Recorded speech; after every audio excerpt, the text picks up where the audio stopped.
राज्यातल्या तब्बल 56 लाख शेतकऱ्यांना दिलासा देणारा आणि 36,585 कोटी रुपयांचा आर्थिक भार उचलणारा कर्जमाफीचा ऐतिहासिक निर्णय राज्य सरकारनं जाहीर केलाय। राज्याच्या इतिहासातली ही सर्वात मोठी कर्जमाफी मानली जाते। अडचणीत सापडलेल्या शेतकऱ्यांना नव्यानं उभं राहण्याची संधी देणारा हा निर्णय ठरत आहे। पाहूयात। एल निनोचा परिणाम होण्याचा अंदाज।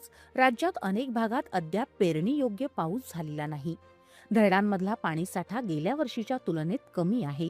अशा अनिश्चित परिस्थितीत राज्य सरकारनं शेतकऱ्यांसाठी मोठा निर्णय जाहीर केलाय। तब्बल 36,585 कोटी रुपयांची कर्जमाफी। या निर्णयाचा लाभ राज्यातल्या सुमारे 56 लाख शेतकऱ्यांना होणार आहे। विशेष म्हणजे कोणतीही निवडणूक नसताना शेतकऱ्यांना दिलासा देण्यासाठी हा निर्णय घेण्यात आल्याचं मुख्यमंत्री देवेंद्र फडणवीस यांनी स्पष्ट केलं। राज्याच्या इतिहासातील ही सर्वात मोठी कर्जमाफी असल्याचं त्यांनी सांगितलं। मात्र हा निर्णय एका दिवसात झालेला नाही। कर्जमाफीची गरज, तिचे आर्थिक परिणाम, बँकिंग व्यवस्थेवर होणारा परिणाम आणि शेतकऱ्यांना मिळणारा प्रत्यक्ष फायदा याचा अभ्यास करण्यासाठी राज्य सरकारनं तज्ञ समिती नेमली होती। समितीच्या अहवालानंतर कर्जमाफीचे निकष निश्चित करण्यात आले।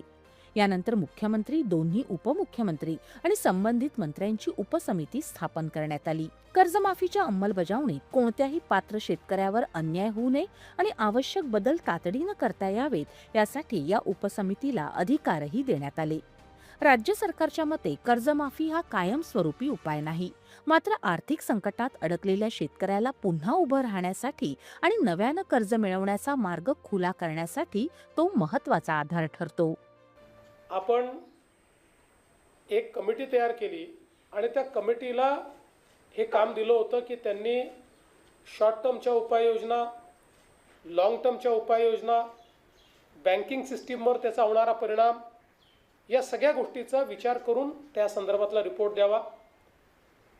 समितीच्या रिपोर्टच्या आधारावर काही निकष आपण यामध्ये टाकलेले आहेत, पण मला असं वाटतं की आज आपण जर विचार केला तर 36,585 कोटी रुपये आणि 56 लाख शेतकऱ्यांना या कर्जमाफीचा लाभ होणार आहे। आणि हा जो आकडा आहे आत्तापर्यंतच्या झालेल्या कर्जमाफींमधला सगळ्यात मोठा आकडा आहे। सर्वात जास्त बेनिफिशियरीज आत्तापर्यंतच्या कर्जमाफीमधले या कर्जमाफीत असणार आहेत।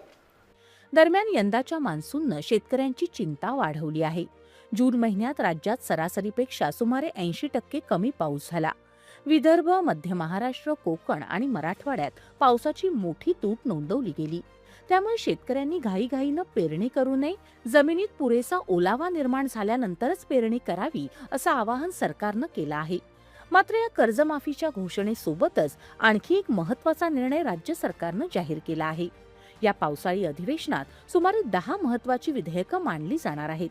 त्यापैकी सर्वाधिक चर्चेचं विधेयक म्हणजे महिला शेतकऱ्यांना कायदेशीर शेतकरी दर्जा देणारं विधेयक। आजही शेतीतल्या बहुतांश कामांमध्ये महिलांचा मोठा वाटा असतो, मात्र जमीन त्यांच्या नावावर नसल्यामुळे अनेक महिला शासकीय नोंदींमध्ये शेतकरी म्हणून गणल्या जात नाहीत। परिणामी त्यांना अनेक योजनांचा लाभ घेण्यात अडचणी निर्माण होतात। नव्या कायद्यामुळे महिला शेतकऱ्यांना अधिकृत शेतकरी म्हणून मान्यता मिळण्याचा मार्ग मोकळा होणार आहे। कर्ज, अनुदान, प्रशिक्षण, विमा आणि इतर शासकीय योजनांपर्यंत त्यांचा प्रवेश अधिक सुलभ होईल। एकीकडे 56 लाख शेतकऱ्यांसाठी राज्यातली सर्वात मोठी कर्जमाफी आणि दुसरीकडे महिला शेतकऱ्यांना स्वतंत्र ओळख आणि हक्क देण्याची तयारी।